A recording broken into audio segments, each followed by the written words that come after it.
रूप मंत्र Ayurvedic face cream, ये कोई कॉस्मेटिक नहीं, आयुर्वेदिक औषधि है।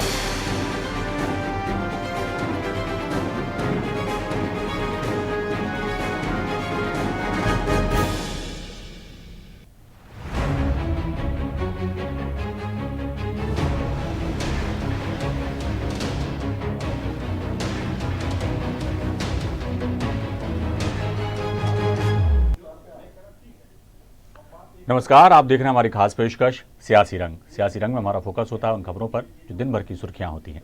ऐसे ही कुछ खबरों का पिटारा हम लेकर आए हैं सियासी रंग में।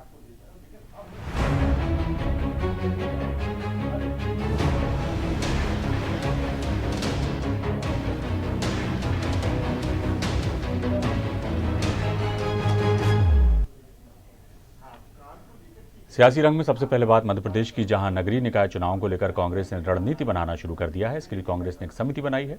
गुरुवार को संगठन प्रभारी चंद्र प्रभाष शेखर की अध्यक्षता में निकाय चुनाव समन्वय समिति के नवनियुक्त पदाधिकारियों की बैठक हुई। बैठक में नगरीय निकाय और आगामी पार्टी के कार्यक्रमों पर चर्चा हुई। संगठन प्रभारी ने कहा कि समन्वय समिति विभिन्न ब्लॉक स्तर के कार्यकर्ताओं की मॉनिटरिंग करेगी। ये समिति स्थानीय स्तर पर काम कर रही है।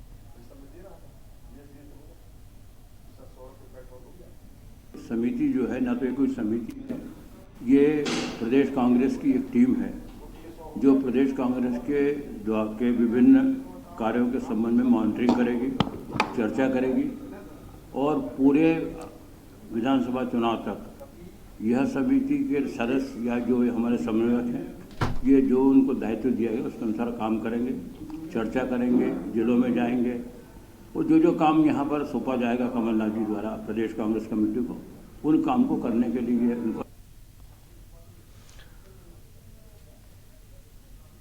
इस खबर पर हम सीधे चलते हैं। हमारे संवाददाता सनी मालवी हमारे साथ फोन लाइन पर मौजूद हैं। सनी, कांग्रेस ने निकाय चुनाव के लिए एक तरह से कमर कस ली है और लगातार बैठकों का दौर चल रहा है पार्टी कार्यालय में।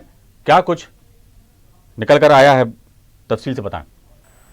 जी अविनाश जी, मैं आपको बताना चाहूंगा जिस प्रकार से मध्य प्रदेश में 28 विधानसभा सीट पर उपचुनाव के बाद अब बीजेपी और कांग्रेस का मुकाबला नगरीय चुनाव में होगा और कांग्रेस ने अब नगरीय रणनीति बनाना शुरू कर दी और लगातार भोपाल और मध्य प्रदेश में जिला वाइज बैठकें कर रही है।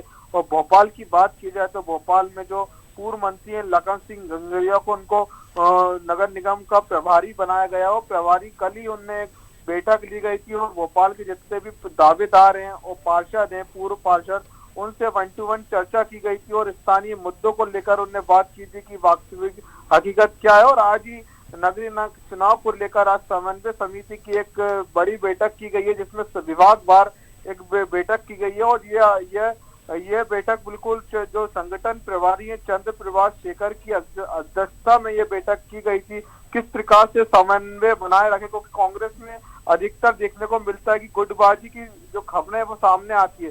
कहीं न कहीं संगठन और जो विभागवार है उनमें समन्वय बनाने के लिए ये एक समिति गठन की गई है और समिति के माध्यम से जो जिलावार और जो नगर निगम में काम करेंगे, जो स्थानीय स्तर पर इन मुद्दों को लेकर काम करेंगे और जो इन समिति के दायित्व जो कमलनाथ जी जो दायित्व देंगे उसका ये पालन करेंगे। साथ ही समिति जिलों में जाकर मुख्यमंत्री कमलनाथ द्वारा दिए गए दायित्वों का पालन करेगी। चलिए सनी, बहुत बहुत शुक्रिया इस तमाम जानकारी के लिए।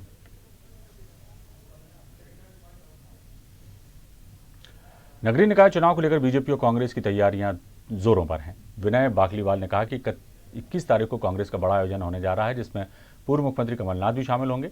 वहीं जीतू पटवारी ने कहा कि निगम चुनाव में 50% से ज्यादा टिकट महिलाओं को दी जाएगी। दरअसल कांग्रेस की तैयारियों के तहत यहां कार्यकर्ता सम्मेलन का आयोजन किया गया था जिसमें पूर्व मंत्री विजयलक्ष्मी साधो और पूर्व मंत्री सज्जन सिंह वर्मा भी शामिल हुए।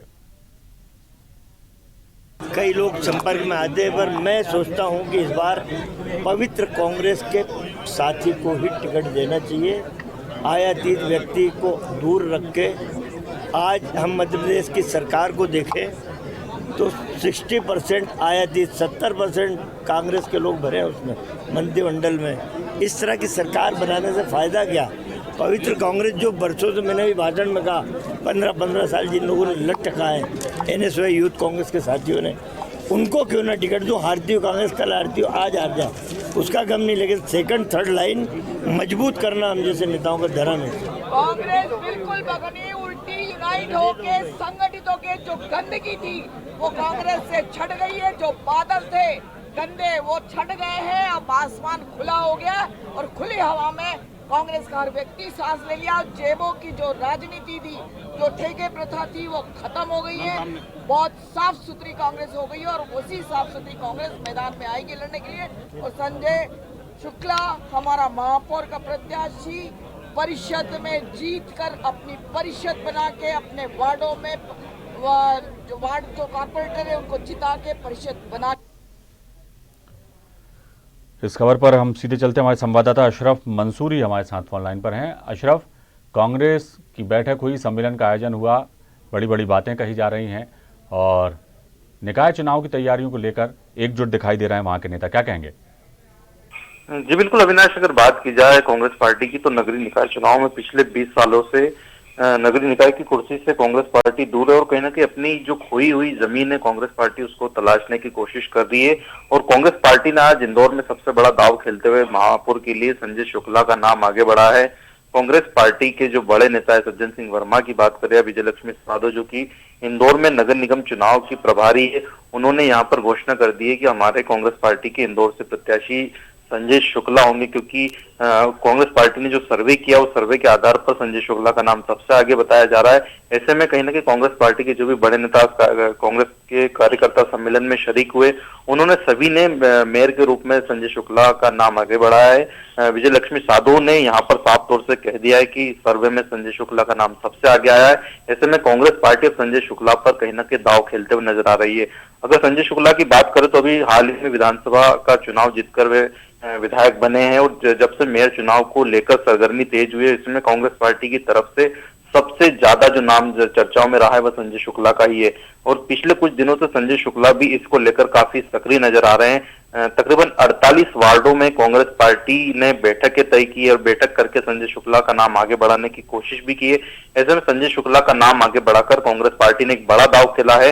वहीं भारतीय जनता पार्टी की बात करें तो बीजेपी की तरफ से विधायक रमेश मेंदोला का नाम भी मेयर पद के लिए बीजेपी की ओर से संभावित उम्मीदवारों में देखा जा रहा है। ऐसे में अगर दोनों ही कांग्रेस और बीजेपी के नेता मेयर का चुनाव लड़ते हैं तो ऐसे में इंदौर का मेयर चुनाव काफी रोचक होने की संभावना है। अविनाश, मेयर के लिए तो प्रत्याशी की घोषणा कर दी अशरफ कांग्रेस ने, और जैसा दावा किया जा रहा है कि इस बार नए चेहरों को टिकट दिया जाएगा और 50% महिलाओं को जो है मौका दिया जाएगा इन चुनाव में, तो क्या लगता है आपको इसको लेकर कहीं ना कहीं कोई विरोधाभास की स्थिति या किसी तरह की स्थिति निर्मित होगी या सर्वसम्मति से ये जो नए चेहरे हैं वो उतारे जाएंगे मैदान में? बिल्कुल, कहीं ना कहीं अविनाश, कांग्रेस पार्टी जो है अब पूरा फोकस कर रही है नगर निगम चुनाव को। और जिस तरह से आज कार्यकर्ताओं का कांग्रेस पार्टी ने सम्मेलन आयोजित किया उसमें जो भी बड़े कांग्रेस पार्टी के नेता थे उन्होंने साफ तौर पर कहा है कि अब उनकी उम्र हो चुकी है और उन्हें अब युवाओं को आगे आने का मौका देना चाहिए। यहाँ पर सज्जन सिंह वर्मा जो कि पूर्व कैबिनेट मंत्री है और काफी वरिष्ठ कांग्रेस पार्टी के नेता है, उन्होंने भी मंच से यही बात कही कि अब कांग्रेस पार्टी में जो युवा नेतृत्व है उन्हें आगे बढ़ने का मौका देना चाहिए। ऐसे में कांग्रेस पार्टी भी ये कोशिश कर रही, चाहे जीतू पटवारी की बात करें, उन्होंने भी मंच से यही घोषणा की कि 50% से ज्यादा जो है युवाओं को टिकट देना चाहिए कांग्रेस पार्टी को इस नगर निगम चुनाव में। ऐसे में कांग्रेस पार्टी के जो युवा जो कार्यकर्ता उनमें भी काफी उत्साह है कि इस बार जो है कांग्रेस पार्टी के जो बड़े नेता है वो लगातार ये बातें कर रहे हैं कि इस चुनाव में युवाओं को खास तरजीह दी जाएगी। लेकिन अगर कांग्रेस के कार्यकर्ता सम्मेलन की बात की जाए तो पूरी तरह से यहाँ पर अनुशासनहीनता देखने को मिली। कार्यकर्ता जो है जो वार्ड के पार्षद के दावेदार वो कहीं ना कहीं यहाँ पर शक्ति प्रदर्शन करते हुए भी नजर आए। ऐसे में बड़े नेताओं के सामने यहाँ पर मंच पर काफी अप्रिय स्थिति देखने को मिली और कई बार ऐसे मौके भी आए जब कांग्रेस पार्टी के बड़े नेताओं को कांग्रेस कार्यकर्ताओं को शांत करवाना पड़ा। विनाश, तो अशरफ, देखना होगा कि जिस तरह की गुटबाजी, जिस तरह के प्रदर्शन कांग्रेस के कार्यकर्ता आए दिन करते रहते हैं, अक्सर इस तरह की खबरें सुर्खियां बनती हैं। ऐसे में नया कोई पैटर्न अपनाना या कुछ करना अब कितना सफल होती कांग्रेस देखने वाली बात होगी। बहुत बहुत शुक्रिया अशरफ इस तमाम जानकारी के लिए। खबर छत्तीसगढ़ से, जहां जगदलपुर में किसानों के समर्थन में कांग्रेस की पदयात्रा का आगाज हो गया है। पदयात्रा की शुरुआत नानपुर ब्लॉक के मांझीगोड़ा पंचायत से हुई, जिसमें पदयात्रा में विधायक, महापौर, सभापति समेत पदाधिकारी और पंचायत प्रतिनिधि भी शामिल हुए। कांग्रेस का आरोप है केंद्र सरकार कृषि कानूनों के जरिए किसानों को आहत कर रही है। किसानों के हक के लिए कांग्रेस की लड़ाई सड़क से सदन तक लगातार जारी रहेगी। राजेंद्र वाजपेयी हमारे संवाददाता जगदलपुर के हमारे साथ फोन लाइन पर मौजूद हैं। राजेंद्र, जगदलपुर में कांग्रेस का बड़ा प्रदर्शन, कृषि कानूनों को लेकर अभी भी विरोध के स्वर मुखर हैं कांग्रेस के, क्या कहेंगे? राजेंद्र जी, आपको आवाज आ रही मेरी? जी आ रही है। कांग्रेस के स्वर कृषि कानूनों के खिलाफ अभी भी मुखर हैं। जगदलपुर में ये रैली निकाली गई, क्या कुछ संदेश कांग्रेस देने की कोशिश कर रही है इस रैली के जरिए?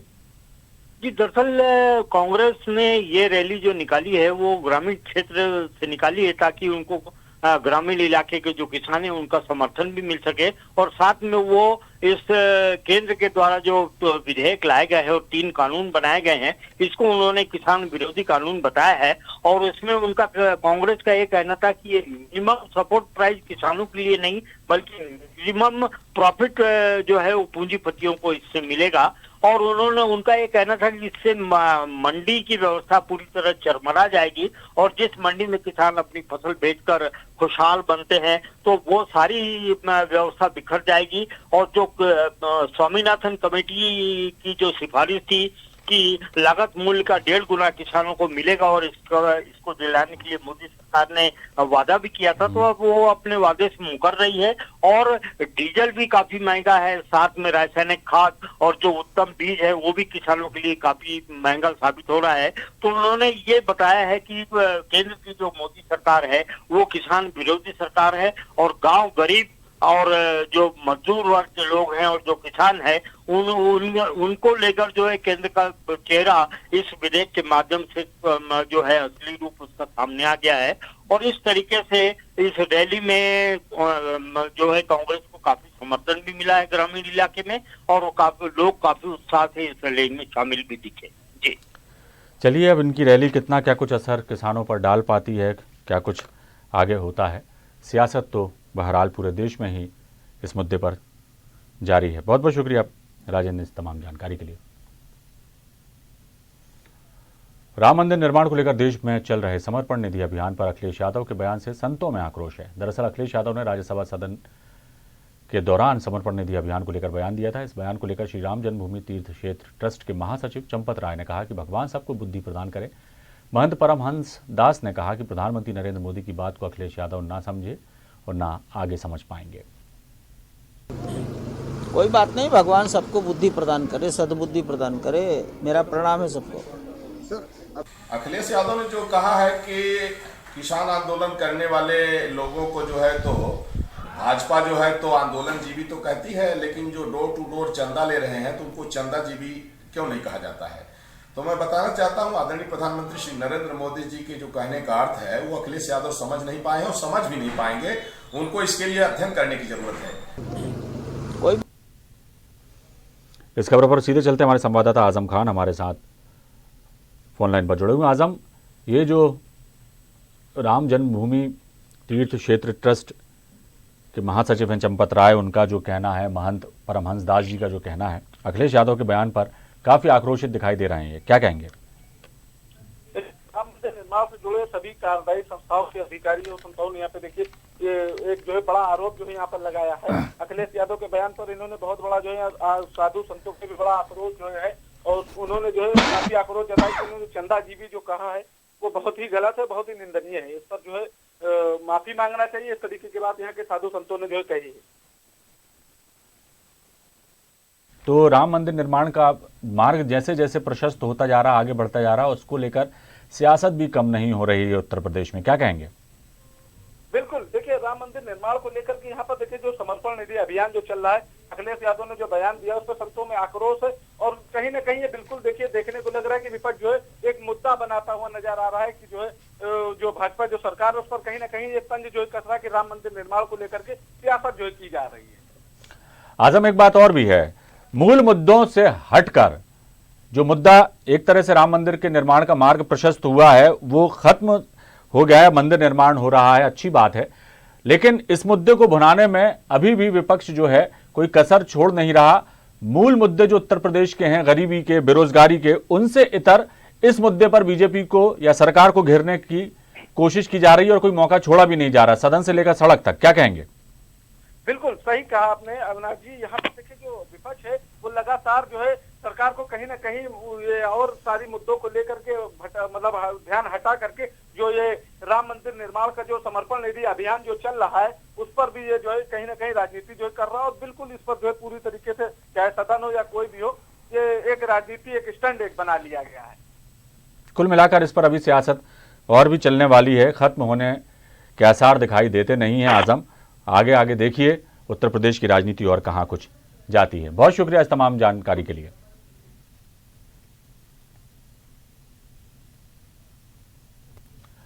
बलिया से बैरिया के बीजेपी विधायक सुरेंद्र सिंह ने बलिया के बीजेपी सांसद वीरेंद्र मस्त को भूमाफिया बता दिया। बीजेपी विधायक ने सांसद के ऊपर जमीन हड़पने का आरोप लगाया और कहा कि जो मर चुका है उसे भी जीवित बताकर फैसला अपने पक्ष में करा लिया गया। विधायक ने आरोपों के पक्ष में 2 और लोगों को भी पेश किया। विधायक ने कहा जमीनों पर कब्जे के मामले की सूचना मुख्यमंत्री को दे दी गई है। उस जमीन पर विवाद अभी चल रहा था, तब तक जो है श्री राम बाबू यादव भगवानपुर की जमीन 10 बीघा अनैतिक और जो है फर्जी तरीके से कब्जा करने का प्रयास किए, फिर इसको न्याय दिलवाया गया। उसके बाद तीसरा किस्त जो है बाबू के सीपुर विजय बहादुर सिंह और उनके परिवार लोगों की जमीन 16 एकड़ 80 डिसमिल जमीन 17/10/2018 को ही अपने नाम से करा ली। कोई गलत नहीं है, जो हमारे साथ भी हुआ है। क्या हुआ आपके साथ? हमारा भी जमीन लूटा गया जबरदस्ती। 1 साल का जमीन हमारा फसल काट लिया गया, 2 साल हम परेशान हुए। 10 बीघा जमीन है हमारी। मुमशाद अहमद हमारे संवाददाता भी जुड़ेंगे इस खबर पर। और विधायक ने ही सांसद महोदय पर जमीन जो है हड़पने का आरोप लगाया है और यहां पर भी इस मामले को लेकर सियासत जो है गरमाई दिखाई दे रही है। सियासी रंग में फिलहाल इतना ही। दीजिए इजाजत, बने रहिए आप हमारे साथ। नमस्कार।